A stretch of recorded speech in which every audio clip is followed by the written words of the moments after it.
नमस्कार बच्चों, आप सभी का स्वागत है आपके अपने यूट्यूब चैनल होम साइंस में, जिसमें आज आप सभी देखने वाले हैं MA second semester home science की क्लास।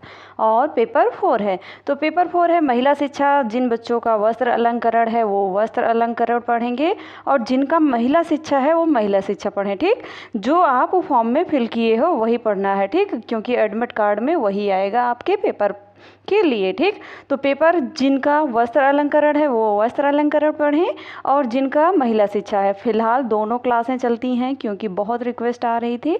ठीक, तो दोनों क्लासें चलती हैं, वस्त्र अलंकरण की भी और महिला शिक्षा की। ठीक, तो इसलिए पूरा वीडियो वॉच करना जो पहली बार जुड़े हैं।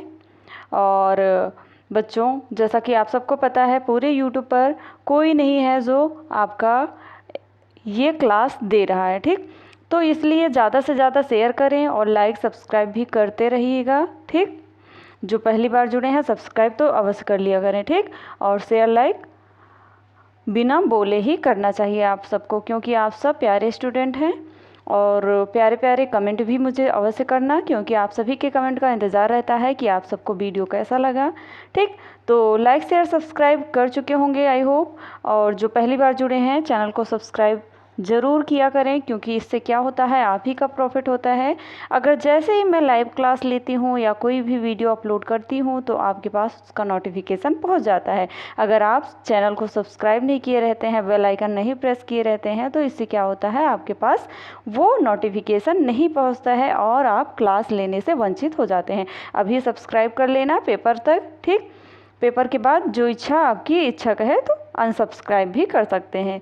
फिलहाल नेक्स्ट सेशन में, जैसे कि आप सेकेंड सेमेस्टर पढ़ रहे हैं, थर्ड सेमेस्टर में भी क्लासें चलेगी, इसलिए आप बने रहिएगा।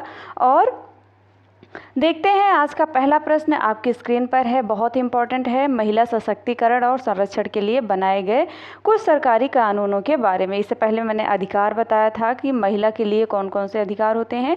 आज हम सरकारी कानूनों के बारे में जानेंगे। तो बहुत इंपॉर्टेंट है, कह सकते हैं वेरी इंपॉर्टेंट है, इसलिए इसे पूरा आप देखना, बीच में बिल्कुल मत स्किप कर देना, क्योंकि बीच में स्किप करते हो और फिर पछताते हो, बोलते हो मैम समझ में नहीं आया, मैम पेपर में नहीं आया था ये प्रश्न। फिलहाल आप पूरा वीडियो देखना, यहीं से शॉर्ट प्रश्न बनेगा आपके लिए।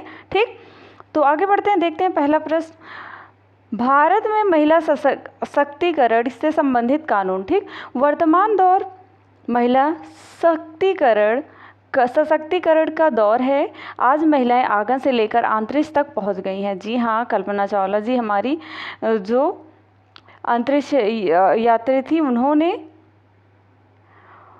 वो भी एक महिला ही थी। ठीक, लेकिन फिर भी कुछ क्षेत्रों में महिलाओं की हालत दयनीय बनी हुई है। इसीलिए महिलाओं को समाज में और भी सशक्त बनाने के लिए सरकार ने न्यूनतम मजदूरी अधिनियम, हिंदू विवाह अधिनियम जो 1955 में पारित हुआ था, और दहेज निषेध अधिनियम 1961 जैसे कानून बनाए।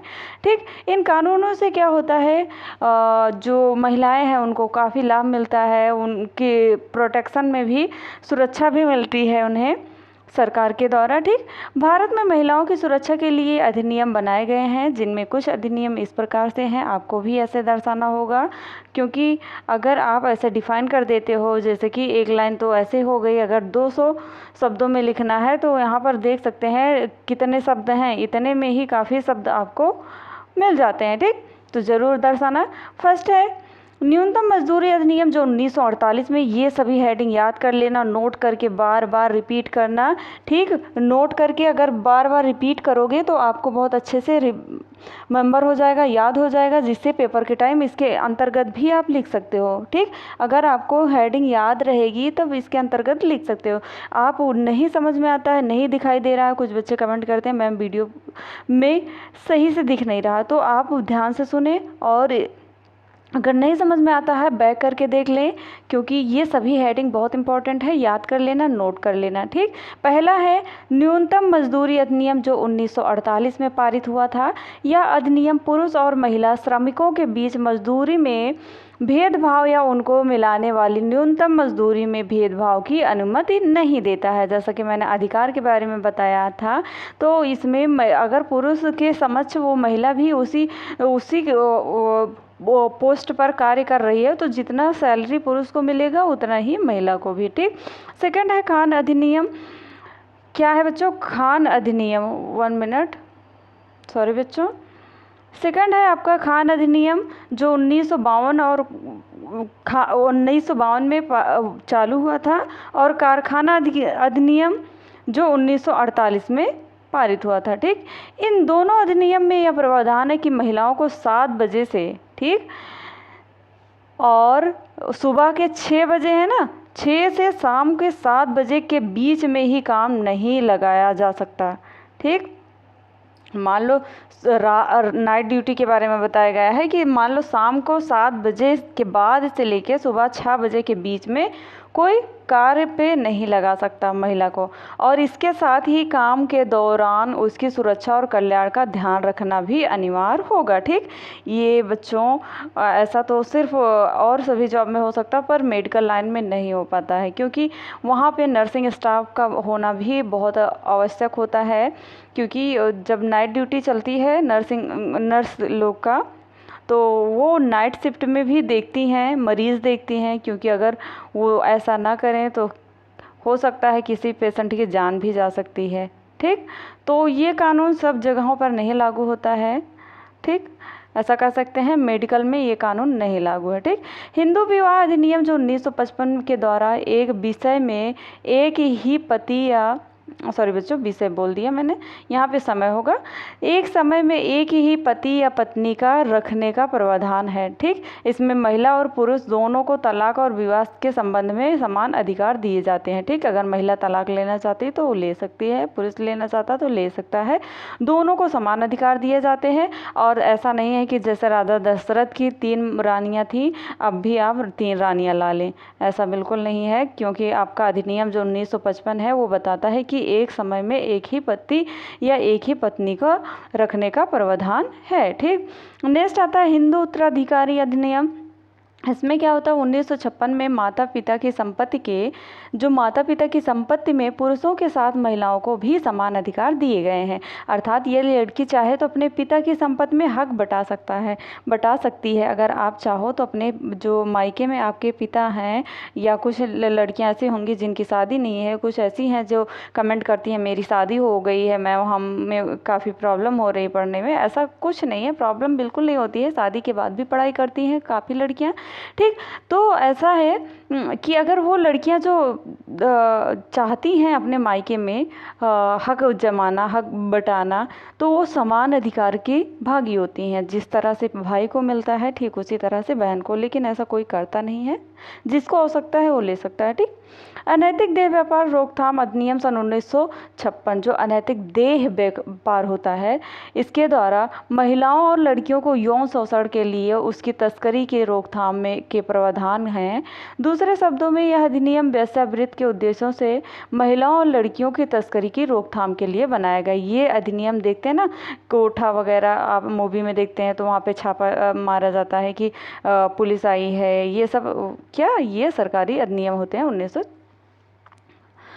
नेक्स्ट है आपका दहेज निषेध अधिनियम। दहेज निषेध अधिनियम बहुत ही इंपॉर्टेंट है, याद रखना, ये डेट याद रखना, सन। ओके, ये सन बहुत इंपॉर्टेंट है, क्यों? दहेज निषेध अधिनियम जो है वो 1961 में पारित हुआ था, और 1961 में ही मातृत्व लाभ अधिनियम भी पारित हुआ था। इस अधिनियम के द्वारा शादी के पहले या बाद में महिलाओं से दहेज लेना और देना दोनों ही अपराध की श्रेणी में आता है। मातृत्व लाभ अधिनियम में क्या होता है, 1961 में यह अधिनियम महिलाओं को बच्चे के जन्म से पहले 13 सप्ताह और जन्म के बाद के 13 सप्ताह तक वैधानिक अवकाश पेड लीव प्रदान करता है। जो मातृत्व लाभ अधिनियम है 1961 में, याद रखना बच्चों, ये 6 महीने की अगर कोई लेडी है जो प्रेग्नेंट है और उसकी डिलीवरी नज़दीक है तो 13 सप्ताह पहले वो छुट्टी ले सकती है, और जब बच्चा जन्म लेता है उसके 13 सप्ताह तक वो रेस्ट भी कर सकती है, उसके बाद ही वो जॉब पर जाएगी। और ऐसा कानून है कि 1961 के तहत कि गर्भवती महिला को कोई भी अगर वो इतनी छुट्टी कर रही है, ये छुट्टी ले रही है, तो इसके दौरान उसे नौकरी से नहीं निकाला जा सकता। ठीक, ये कानूनन जुर्म होगा। अगर कोई आपको निकाल रहा है तो आप केस कर सकती हो, वो उसे बहुत ही सख्त उसके ऊपर कार्रवाई की जाती है। ठीक, नेक्स्ट आता है गर्भावस्था अधिनियम। ऐसे टोटल मिला लें 13 सप्ताह पहले और बच्चे के जन्म के 13 सप्ताह पहले और जन्म के 13 सप्ताह बाद, तो टोटल कितने हुए, 6 महीने तक वो लेडीज़ क्या छुट्टी ले सकती है। ठीक, गर्भावस्था अधिनियम सन 1971 के दौरान कुछ विशेष परिस्थितियां जैसे बलात्कार की पीड़ित महिला या लड़की या किसी बीमारी की हालत में मानवीय और चिकित्सीय आधार पर 24 सप्ताह तक के गर्भ को समाप्त करने की अनुमति दी जाती है। अगर कहीं पर मान लो गर्भावस्था, वैसे तो जो भ्रूण होते हैं उनकी समाप्ति के लिए बहुत ही सख्त कानून है। ऐसा नहीं कराना चाहिए गर्भाशय, मतलब कि अबॉर्शन बिल्कुल नहीं कराना चाहिए। और परिवार नियोजन के तहत कुछ ऐसी बताई गई हैं तकनीकें जिसके द्वारा आप इससे बच सकते हैं। ठीक, गर्भावस्था अधिनियम के तहत अगर आप, ये अधिनियम है, ठीक, कानूनन जुर्म तो होता ही है कि आप जो बच्चे की सफाई करवाएं या बच्चा गर्भवती होने के बाद बच्चे का अबॉर्शन करवाएं, ये नहीं करवाना चाहिए। फिलहाल उसके बावजूद ये भी कानून है, अगर किसी स्थिति में अगर वो महिला बहुत पीड़ित है, बीमार है, उसकी जान को खतरा है, तो तब भी वो अबॉर्शन करा सकती है। और अगर उसके साथ बलात्कार हुआ है तब भी उसका अबॉर्शन किया जा सकता है, सरकारी ये अधिनियम के तहत रखा गया है। और इसके लिए कितने समय तक की बताई गई है, इसके लिए 24 सप्ताह तक के गर्भ को भी समाप्त किया जा सकता है जो चिकित्सीय आधार पर होगा। ठीक, परिस्थितियों में 20 सप्ताह के गर्भ को गिराने की अनुमति दी जाती है, लेकिन जब बलात्कार से संबंधित परिस्थितियां आती हैं तो उसमें 24 सप्ताह तक के गर्भ को समाप्त करने की अनुमति दी जाती है, आपका कानून देता है। ठीक, नेक्स्ट आता है समान परिश्रमिक अधिनियम जो 1976 में पारित हुआ था। इसमें क्या होता है बच्चों कि यह अधिनियम कहता है कि किसी समान कार्य या समान प्रकृति के काम के लिए पुरुषों और महिलाओं दोनों श्रमिकों को समान परिश्रमिक का भुगतान प्रदान किया जाएगा। साथ ही भर्ती प्रक्रिया में महिलाओं के साथ लिंग के आधार पर किसी भी प्रकार का भेदभाव नहीं होगा। ठीक, मान लो इनसे ज़्यादा पूछा जा रहा है, लड़कियों से कम पूछा जाएगा, ऐसा कुछ नहीं है, दोनों से समान पूछा जाएगा, दोनों को समानता वर्क करने के लिए दिया जाएगा। अगर आप उसी जॉब पे है तो उसी जॉब पे बॉयज़ हैं तो ऐसा नहीं है कि लड़की है तो लड़की को कम दिया जाए वर्क, तो दोनों को समान वर्क दिया जाएगा। ठीक, महिलाओं का अश्लील प्रतिनिधित्व प्रतिषेध अधिनियम जो 1986 में पारित हुआ था। यह अधिनियम कहता है कि महिलाओं को विज्ञापन के माध्यम से यह प्रकाशन, लेखन, पेंटिंग या किसी अन्य तरीके से महिलाओं के अभद्र प्रदर्शन को प्रतिबंधित करता है। अगर कोई आपको ये ब्लैकमेल करता है लेखन से संबंधित, पेंटिंग वगैरह और फोटो से, तो आप उस पर भी ये जो अधिनियम है प्रतिषेध अधिनियम जो 1986 ये रोक लगाता है। सती रोकथाम अधिनियम ये 1987 में हुआ था। यह अधिनियम सती प्रथा जो पति की मृत्यु के बाद पत्नियों को जबरन चिता पे जलाया जाता था, जलाना का देश के किसी भी भाग में प्रचलन या उसके महिमांडन को अपराध घोषित करता है। किसी भी महिला को सती होने के लिए बाध्य नहीं किया जा सकता। ठीक, राष्ट्रीय महिला आयोग अधिनियम जो 1990 में पारित हुआ था, इसमें क्या कहा गया कि सरकार ने इस आयोग का गठन महिलाओं के संवैधानिक और कानूनी अधिकारों और अन्य सुरक्षाओं उपायों और उससे संबंधित सभी मामलों का अध्ययन और निगरानी करने के लिए किया गया था। ठीक, और महिला सशक्तिकरण के लिए भारत सरकार की योजनाएं क्या हैं?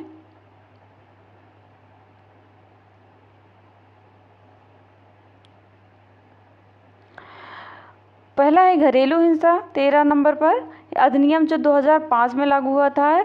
इसके द्वारा घरेलू हिंसा के द्वारा महिलाओं को सभी प्रकार के घरेलू हिंसा, शारीरिक, यौन, मानसिक, मौखिक या भावनात्मक हिंसा से संरक्षण का प्रावधान किया गया है।